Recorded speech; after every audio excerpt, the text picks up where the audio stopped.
of all the emotions which surged through me as I stood on the summit of Everest, looking over miles of panorama below us, the dominant one I think was humility.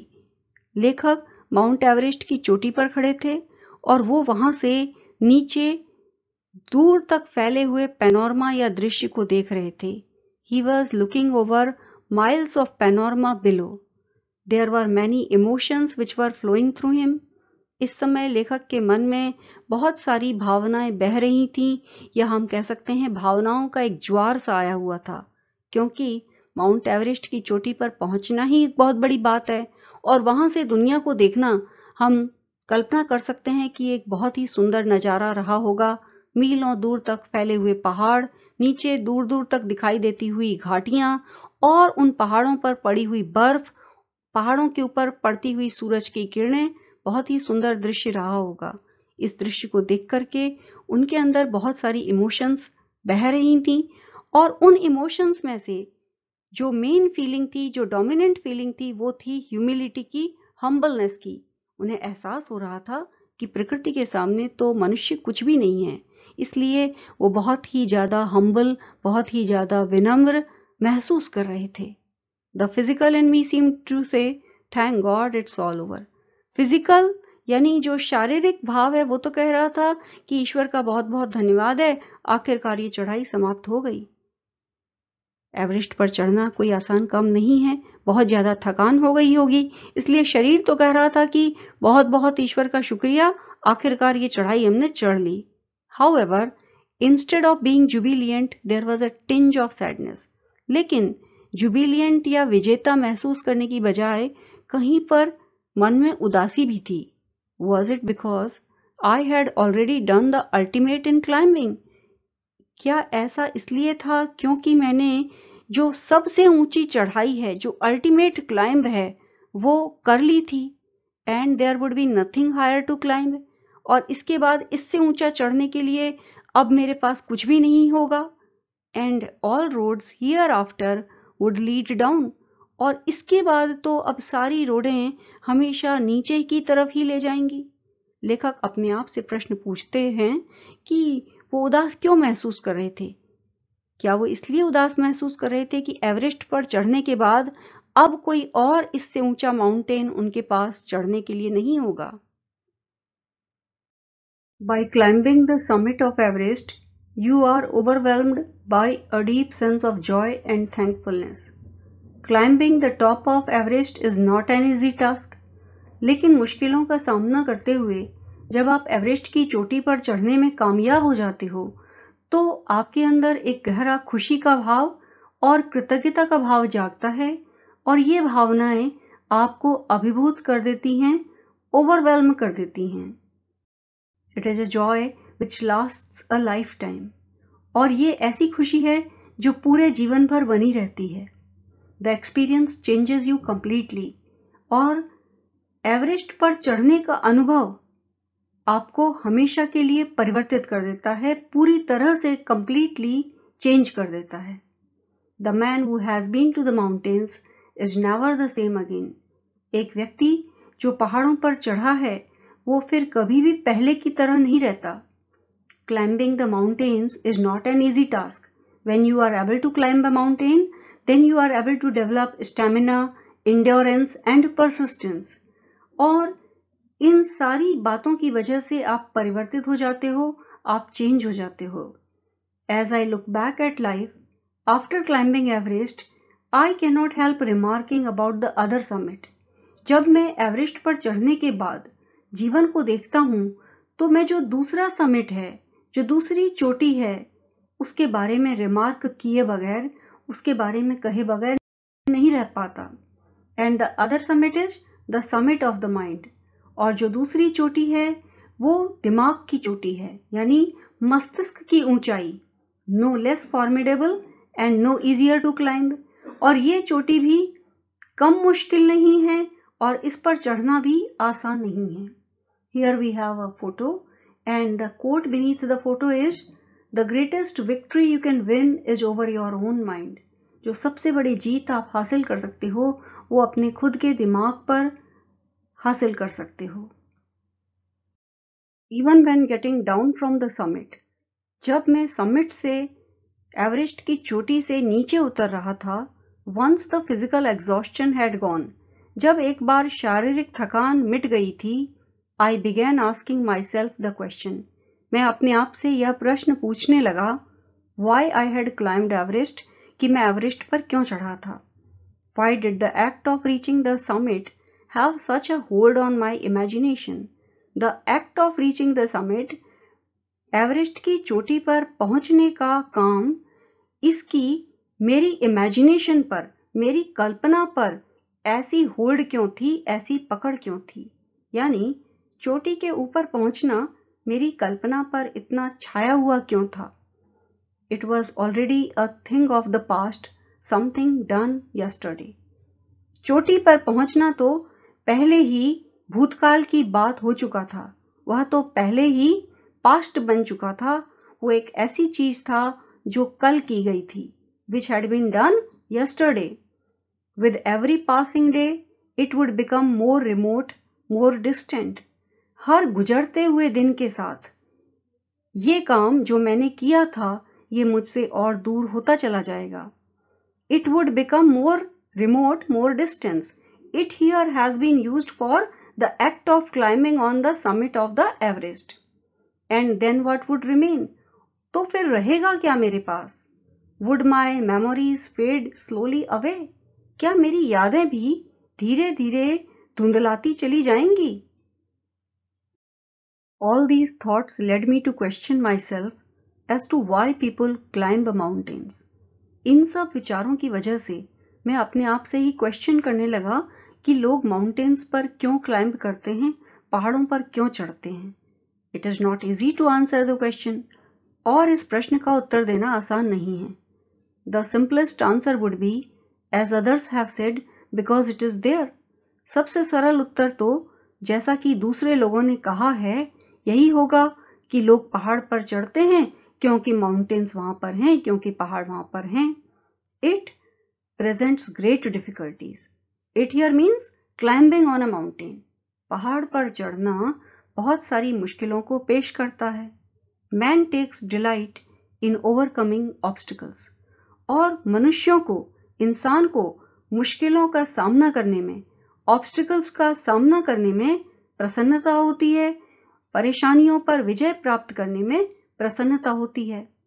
Obstacles means hurdles और problems. The obstacles in climbing a mountain are physical.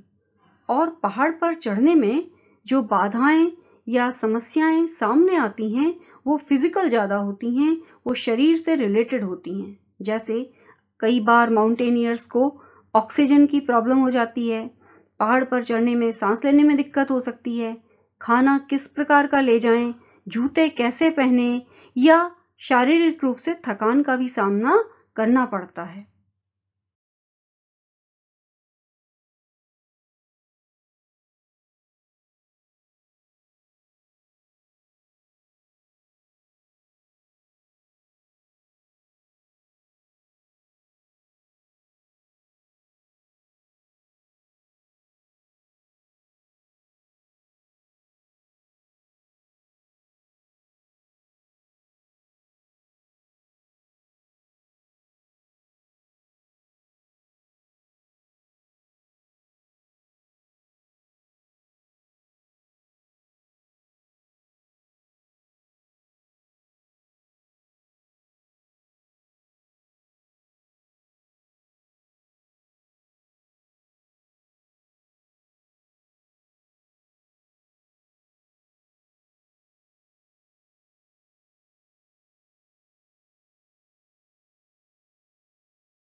Mountains are nature at its best. Mountains प्रकृति का सबसे श्रेष्ठ स्वरूप हैं. अगर हमें कहीं पर सबसे सुंदर रूप में प्रकृति को देखना है तो हम पहाड़ों को देख सकते हैं. There beauty and majesty pose a great challenge. पहाड़ों की सुंदरता और उनका वैभव एक बहुत बड़ा चैलेंज पेश करते हैं। एंड लाइक मैनी और दूसरे कई लोगों की तरह आई बिलीव, मैं विश्वास करता हूँ that mountains are a means of communion with God, कि माउंटेन्स तो ईश्वर से एकात्मता स्थापित करने का एक मीडियम है, माध्यम है। लेखक ये फील करता है कि माउंटेन्स पर चढ़ने पर ईश्वर के साथ एकाकार या कम्युनियन महसूस होता है। Once having granted this, the question remains, why Everest? Granted का मतलब है एक्सेप्ट करना। जब हमने ये मान लिया कि माउंटेन्स ईश्वर से एकाकार स्थापित करने का एक मीडियम है, तो फिर यह क्वेश्चन रह जाता है कि सिर्फ एवरेस्ट पर ही क्यों चढ़ा जाए या एवरेस्ट को ही क्यों चुना जाए। Because it is the highest, the mightiest and has defied many previous attempts. Everest को इसलिए चुना जाए क्योंकि यह सबसे ऊंचा, सबसे विशाल पर्वत है। It has defied many previous attempts. Everest पर चढ़ने के पहले के कई प्रयास असफल रहे हैं। डिफाइड का मतलब है रिजेक्ट करना या चुनौती पेश करना। एवरेस्ट पर पहले चढ़ने के कई प्रयास चुनौतीपूर्ण रहे हैं या असफल रहे हैं। It takes the last ounce of one's energy. जो भी एनर्जी या ऊर्जा किसी भी पर्वत पर चढ़ने वाले के अंदर होती है, उसका आखिरी अंश तक भी एवरेस्ट पर चढ़ने में लग जाता है। It is a brutal struggle with rock and ice. Everest पर चढ़ना बर्फ और पत्थर के साथ एक बहुत बड़ा गंभीर स्ट्रगल है, संघर्ष है। Once taken up, it cannot be given halfway. एक बार इस चैलेंज को एक्सेप्ट कर लिया, एक बार माउंटेन एवरेस्ट पर चढ़ना शुरू कर दिया, then it cannot be given halfway. तब इसको आधे रास्ते में छोड़ा नहीं जा सकता। Even when one's life is at stake. तब भी जबकि आपका खुद का जीवन ही दांव पर क्यों न लगा हो। The passage back is as difficult as the passage onwards. वापस लौटने का रास्ता भी उतना ही मुश्किल है जितना ऊपर चढ़ने का रास्ता था। And then, when the summit is climbed, there is the exhilaration, the joy of having done something, the sense of a battle fought and won. और जब समिट के ऊपर क्लाइंब कर लेते हैं तो एक्सेलरेशन होता है, एक्साइटमेंट होता है, खुशी होती है कि हमने कुछ किया। The Joy of having done something, यानी कि हमने कुछ अचीव किया, इस बात की खुशी होती है। The sense of a battle fought and one, और ये भावना होती है कि हमने एक युद्ध लड़ा, एक बैटल लड़ा और जीता। There is a feeling of victory and of happiness, जीत की और खुशी की भावना होती है। Seeing a peak in the distance, I get transported to another world. जब मैं दूर किसी चोटी को देखता हूं तो मैं एक दूसरी ही दुनिया में चला जाता हूं। ट्रांसपोर्टेड का मतलब है ले जाया जाना या जाना। I experience a change with in my self which can only be called mystical. मैं अपने अंदर एक परिवर्तन महसूस करता हूं, एक ऐसा परिवर्तन जिसको मिस्टिकल या जादुई ही कहा जा सकता है। By its beauty, aloofness, might, ruggedness, and the difficulties encountered on the way, the peak draws me to it as Everest did. इसकी सुंदरता, aloofness, और aloofness का मतलब होता है डिटैचमेंट। एवरेस्ट या कोई भी पहाड़ की चोटी पूरी दुनिया से अलग होती है, कनेक्टेड नहीं होती है, और उसकी यही क्वालिटी लेखक को पसंद है।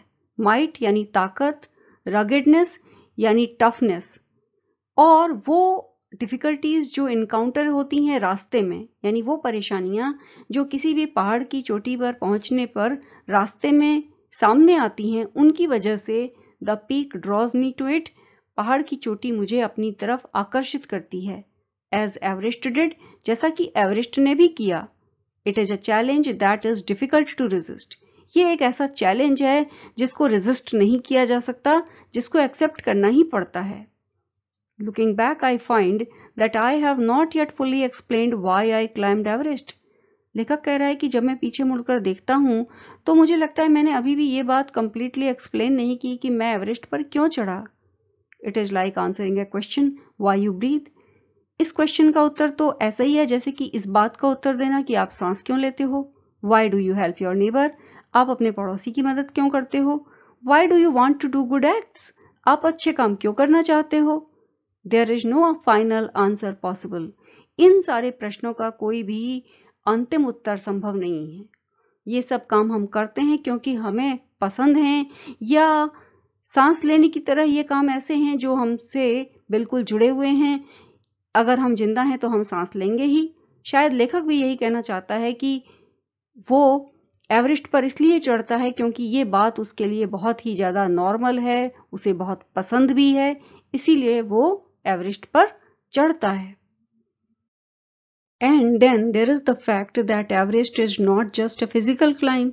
फिर यह भी तथ्य है कि एवरेस्ट पर चढ़ना फिजिकली की जाने वाली चढ़ाई ही नहीं है। One has to be prepared emotionally and one has to be prepared mentally. Mental toughness होनी चाहिए, इमोशनली भी स्ट्रांग होना चाहिए। The man who has been to the mountain top becomes conscious in a special manner of his own smallness in this large universe. कोई भी व्यक्ति जो पहाड़ की चोटी पर चढ़ता है वो इस बात से वाकिफ हो जाता है कि वो खुद इस पूरे ब्रह्मांड के सामने कितना स्मॉल है। इस पूरी यूनिवर्स के सामने वो खुद कितना स्मॉल है। पहाड़ पर जब कोई व्यक्ति चढ़ता है तो वो इस बात को जान जाता है। The physical conquest of A mountain is only one part of the achievement. पहाड़ पर चढ़कर के जो जीत हासिल होती है वो तो इस अचीवमेंट का सिर्फ एक हिस्सा है। There is more to it than that. लेकिन पहाड़ पर चढ़ने में इससे ज्यादा कुछ और भी शामिल है। It is followed by a sense of fulfilment. चढ़ाई से एक तरीके का संतोष मिलता है कि हमने एक बहुत जबरदस्त काम को अंजाम दिया। There is the satisfaction of a deep urge to rise above one's surroundings. अपने परिवेश से ऊपर उठने की बहुत गहरी इच्छा का संतोष मिलता है, यानी सराउंडिंग से ऊपर उठने की इच्छा संतुष्ट होती है। It is the eternal love for adventure in man. पहाड़ पर चढ़ना मनुष्य का जो शाश्वत आकर्षण है एडवेंचर के लिए, वो भी है। एडवेंचर का मतलब है रोमांच। तो खतरे मोल लेने के लिए जो इंसान की इटर्नल ललक है, शाश्वत इच्छा है, पहाड़ पर चढ़ना उसका ही एक पहलू है। The experience is not merely physical. ये अनुभव सिर्फ शारीरिक नहीं है। इट इज इमोशनल, ये भावनात्मक है। इट इज स्पिरिचुअल, और ये एक्सपीरियंस आध्यात्मिक भी है। Consider a typical climb towards the summit on the last Heights. Consider means think about, typical means normal, या हम हिंदी में कह सकते हैं सामान्य।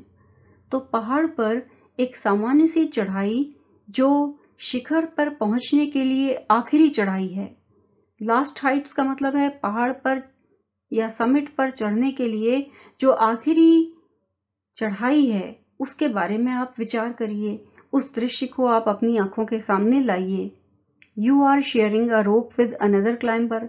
आप रस्सी को किसी दूसरे क्लाइंबर से शेयर कर रहे हो, यानी आपने एक रस्सी जो किसी दूसरे क्लाइंबर से भी बंधी हुई है, पकड़ी हुई है। यू फॉर्मिन, आप उसे पकड़ करके खींचते हो। ही cuts the steps in the hard ice, और वो बर्फ में पैर रखने की जगह काटता है। जो हार्ड आइस है, कड़ी बर्फ है, वो उसमें पैर रख करके चढ़ने के लिए उसमें पैर रखने भर की जगह काटता है। Then he belays. Belays means then he draws the rope. उसे कस करके वो रस्सी खींचता है। And you inch your way up, और फिर आप इंच इंच करके यानी धीरे धीरे ऊपर चढ़ते हो। Belay means to control a rope that a climber is attached to and keep it tight so that if the climber falls, they do not fall very far. The climb is grim. पहाड़ पर चढ़ाई grim यानी बहुत difficult होती है। You strain every nerve as you take every step. और हर कदम पर आपकी पूरी ताकत लगती है। हर कदम पर आपको मुश्किल का सामना करना पड़ता है। Famous climbers have left records of the help given by others. प्रसिद्ध पर्वतारोहियों ने दूसरों के द्वारा दी गई मदद के बारे में लिखा है, रिकॉर्ड छोड़े हैं। They have also recorded how they needed just that help. और उन्होंने इस बात को भी रिकॉर्ड किया है कि कैसे उनको उस मदद की जरूरत थी। else they might have given up. अन्यथा यानी अगर उन्हें वो मदद न मिली होती तो वो पहाड़ पर चढ़ने का प्रयास त्याग देते, छोड़ देते। ब्रीदिंग इज डिफिकल्ट, पहाड़ पर सांस लेना मुश्किल होता है। You curse yourself for having let yourself in for this, और तब आप अपने आप को कोसते हो कि बेकार आप इस झंझट में पड़े। You wonder why you ever undertook the ascent, ascent means climb, और तब आप इस बात पर अचरज करते हो कि आपने ये चढ़ने का काम अपने सर माथे लिया ही क्यों। There are moments when you feel like going back, और कुछ ऐसे क्षण होते हैं जब आपको लगता है कि अब वापस चलना चाहिए।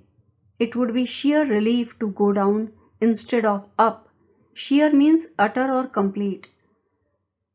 नीचे उतरना बजाय ऊपर चढ़ने के पूरी तरह से आरामदेह होगा, बहुत आराम देगा। But almost at once you snap out of that mood. लेकिन लगभग उसी समय जब आप ऐसा सोच रहे होते हो कि नहीं चलो भाई वापिस ही चलें, आप उसी समय इस मूड से बाहर आ जाते हो। You come out of that mood. There is something in you that doesn't let you give up the struggle. आपके अंदर कुछ ऐसा है जो आपको इस संघर्ष को छोड़ने नहीं देता है। And you go on. और फिर आप आगे की तरफ चल देते हो। Your companion keeps up with you. आपका साथी आपके साथ चलता है। Just another 50 feet. फिर आप अपने आप को दिलासा देते हो कि अरे सिर्फ 50 फीट ही तो और जाना है, और 100 में भी, या हो सकता है 100 फीट हो। लेकिन जब चढ़ाई खत्म होती नहीं दिखाई देती, then you ask yourself, is there no end? क्या इस चढ़ाई का कोई अंत नहीं है? You look at your companion and he looks at you. आप अपने साथी की तरफ देखते हो और वो आपकी तरफ देखता है। You draw inspiration from each other. आप एक दूसरे से प्रेरणा लेते हो, इंस्पायर होते हो, मोटिवेट होते हो। And then without first being aware of it you are at the summit. और तब जब आपको इस बारे में पता भी नहीं होता, जब आप इस बारे में अभिज्ञ होते हो, ठीक से अवेयर भी नहीं होते हो, तभी आप चोटी पर पहुंच जाते हो। Looking round from the summit you tell yourself that it was worth while. और जब आप समिट से चारों तरफ देखते हो तब आप अपने आप से कहते हो that it was worth while, कि यहां पर चढ़ना पूरी तरह से सार्थक था। Other silvery peaks appear through the clouds. बादलों के जरिए दूसरी रुपहली चोटियां दिखाई पड़ती हैं। If you are lucky the sun may be on them. और अगर आप सौभाग्यशाली हो तो हो सकता है सूरज की किरणें उन चोटियों पर पड़ रही हों। कई बार पहाड़ों पर चढ़ने पर ऐसा होता है कि चारों तरफ धुंध छाई होती है, बादल लगे होते हैं, तो नजारा सामने से साफ नहीं दिखाई देता, सामने का नजारा क्लियर नहीं होता है, व्यू क्लियर नहीं होता है। लेकिन अगर आप सही समय पर चढ़े हो, and if you are lucky you may be able to see other peaks as there are no clouds. तो ये आपके सौभाग्य पर निर्भर करता है कि आप कितना सुंदर नजारा उस चोटी के ऊपर से देख पाओगे। The surrounding peaks look like a jeweled necklace around the neck of your summit. जब आप समिट के ऊपर से देखते हो तो आपको ऐसा लगता है जो चारों तरफ फैली हुई सराउंडिंग पीक्स हैं, जो दूसरी चोटियां हैं, वो आपके समिट के गले में सजे हुए किसी जूल्ड नेकलेस की तरह आपको दिखाई देती हैं। हम कह सकते हैं चारों तरफ फैली हुई हिमालय की दूसरी चोटियां आपको अपने शिखर के गले में सजे हुए किसी रत्न जड़ित नेकलेस की जैसी दिखाई देती हैं। Below you see vast valleys sloping into the distance. नीचे आप विशालकाय घाटियों को देखते हो, घाटियां जो दूर से देखने पर नीचे की तरफ स्लोप होती हुई या ढलती हुई दिखाई देती हैं। It is an ennobling enriching experience to just look down from the summit of a mountain. और पहाड़ की चोटी से जब आप नीचे देखते हो तो ये दृश्य आपके मनोभावों को ऊंचा उठाने वाला और समृद्ध करने वाला होता है। Noble means ऊंचा उठाने वाला और इनरिचिंग का मतलब है इन्हांस करना, समृद्ध करना। जब आप पहाड़ की चोटी पर से देखते हो तो जो दृश्य आपको दिखाई देता है वो आपके मनोभावों को इनोबल करता है, इनरिच करता है या ऊंचा उठाता है और समृद्ध करता है। You bow down and make your obeisance to whichever God you worship. आप झुकते हो और जिस भी ईश्वर की आप पूजा करते हो उसे नमस्कार करते हो, उसे प्रणाम करते हो। I left on Everest a picture of Guru Nanak. मैंने एवरेस्ट पर गुरु नानक देव जी की एक फोटो रख छोड़ी। Rawat left a picture of goddess Durga. Rawat ने माँ दुर्गा की एक फोटो वहां पर रख दी। Phudor ji left a relic of the Buddha and relic means work of art. Phudor ji Gautam Buddha की एक फोटो या मूर्ति वहां रख करके आया। Edmund Hillary had buried a cross under a cairn in the snow. Edmund Hillary जो लेखक से बहुत पहले एवरेस्ट पर पहुंचे थे, उन्होंने वहां बर्फ में एक केयर्न यानी पत्थरों और चट्टानों के ढेर के नीचे एक क्रॉस को दबा करके रख दिया था। These are not the symbols of conquest, but of reverence. ये सब जीत के संकेत या प्रतीक नहीं हैं, सिंबल्स नहीं हैं, बल्कि पूजा के प्रतीक हैं। एवरेस्ट की चोटी पर पहुंचकर किसी भी इंसान का मन श्रद्धा से अवनत हो जाता है और इसलिए वो इन पूजा के प्रतीकों को वहां पर रख करके आए थे। The experience of having climbed to the summit changes you completely.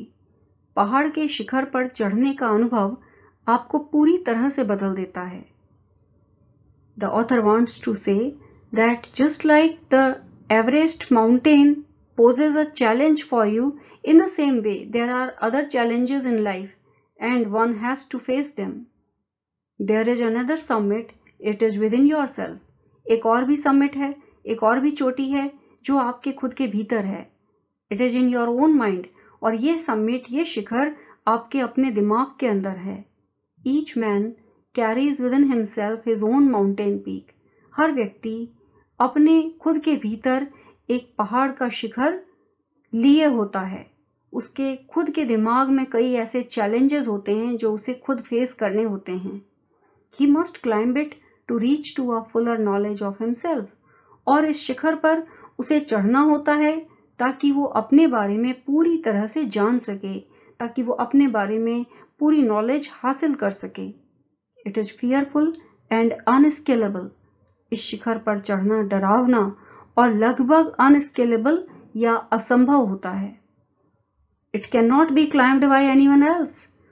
और जो चोटी आपके खुद के मन मस्तिष्क में है, जो समिट आपके अपने दिमाग में है, उस पर कोई दूसरा नहीं चढ़ सकता। You yourself have to do it. ये तो आपको खुद करना पड़ता है। जो चैलेंजेस किसी के भी सामने हैं, उन्हें उस व्यक्ति को खुद ही फेस करना पड़ता है।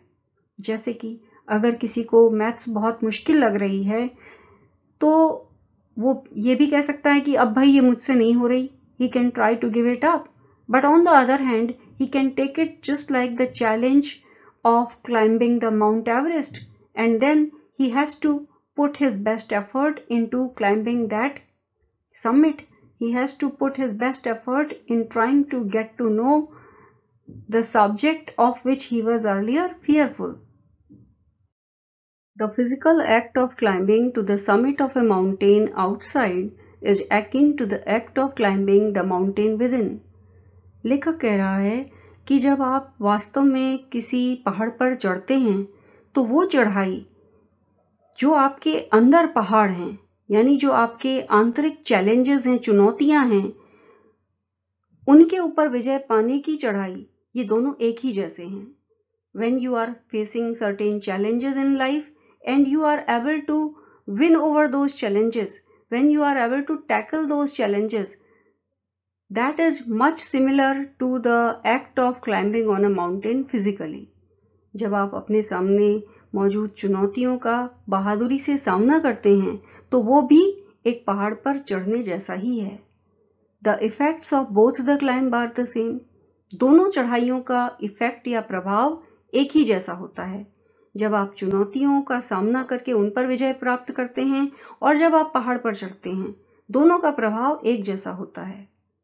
Whether the mountain you climb is physical or emotional and spiritual, the climb will certainly change you. जिस पहाड़ पर आप चढ़ रहे हैं वो वास्तविक या फिजिकल पहाड़ है या इमोशनल अर्थात भावनात्मक और स्पिरिचुअल या फिर आध्यात्मिक, यह चढ़ाई निश्चित रूप से आपको बदल देगी। कोई भी चैलेंज हो, कोई भी हर्डल हो लाइफ में, अगर आप उसका सामना कर रहे हैं या फिर आप पहाड़ पर चढ़ रहे हैं, ये चढ़ाई आपको निश्चित रूप से बदल देगी। आप अपने अंदर आत्मबल पैदा करेंगे, परसिस्टेंस लाएंगे, इंड्योरेंस लाएंगे और ये सारी चीजें आपको निश्चित रूप से बदल देंगी। It teaches you much about the world and about yourself, और ये चढ़ाई आपको दुनिया के और अपने बारे में बहुत कुछ सिखाती है। I venture to think that my experience as an Everester has provided me with the inspiration to face life's ordeals resolutely. Venture means presume or dare. मैं यह कहने की हिम्मत कर रहा हूँ या मैं यह कहने का साहस कर रहा हूँ कि एक एवरेस्टर के तौर पर मेरा एक्सपीरियंस, मेरा अनुभव मेरे बहुत काम आया है। It has provided me with the inspiration to face life's ordeals resolutely. इसने मुझे लाइफ के ordeals, लाइफ के ट्रबल्स को resolutely यानी दृढ़ता के साथ फेस करने की इंस्पिरेशन दी है, प्रेरणा दी है। Climbing the mountain was a worthwhile experience. पहाड़ पर चढ़ना एक बहुत ही सार्थक अनुभव था। The conquest of the internal summit is equally worthwhile. जो हमारे अंदर आंतरिक चोटियां हैं, उनकी विजय भी उतनी ही ज्यादा सार्थक है। The internal summits are perhaps higher than Everest. फिर लेखक कहता है कि जो आंतरिक चोटियां हैं वो तो शायद एवरेस्ट से भी ज्यादा ऊंची हैं। लेखक का कहने का मतलब ये है कि आंतरिक चुनौतियां, जो कि शायद हमारे भय हो सकते हैं, हमारी निराशा हो सकती है, उन सब पर विजय पाना तो एवरेस्ट पर चढ़ने से भी ज्यादा मुश्किल है। That's why the author says internal summits are perhaps higher than Everest. Dear students, this chapter talks about facing problems in life with courage, determination, and persistence. Hope you will imbibe the values learnt in this chapter in your life too. Many thanks for watching.